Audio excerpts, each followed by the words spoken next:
আজকে আমরা গড়ের অঙ্ক করব। গড়ের অঙ্ক করতে হলে প্রথমে আমাদের জানতে হবে গড় কাকে বলে।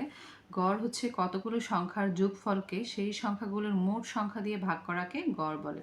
কতগুলো সংখ্যার যোগফলকে সেই সংখ্যাগুলোর মোট সংখ্যা দিয়ে ভাগ করাকে গড় বলে। মানে মোট যতটা সংখ্যা থাকবে সেই সংখ্যাটা দিয়ে যে সংখ্যাগুলোর যোগফলকে ভাগ করা গড়।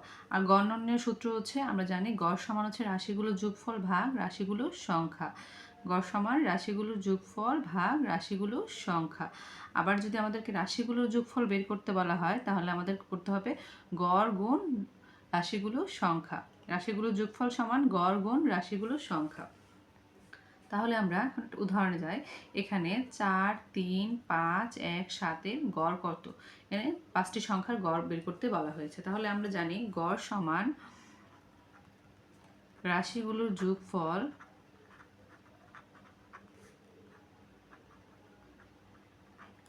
ভাগ রাশিগুলোর সংখ্যা।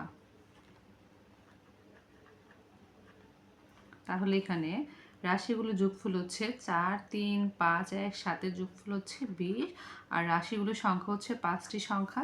এখন 20কে 5 দিয়ে ভাগ করলে হয় 4। তাহলে 4, 3, 5, 1, 7 এর গড় 4। এখন আরেকটি অঙ্ক 5টি রাশির গড় 51 হলে সমষ্টি কত, মানে যোগফল কত? তাহলে আমরা জানি রাশিগুলোর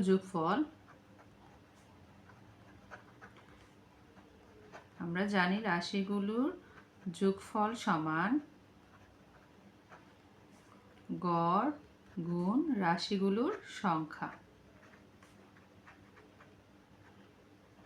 তাহলে গড় আপনার 51 আর রাশিগুলোর সংখ্যা 5।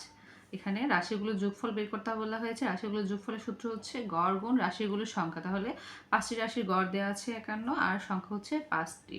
তাহলে 51 সাথে 5 গুণ করব। 51কে 5 দিয়ে গুণ করলে 5, 25, 255।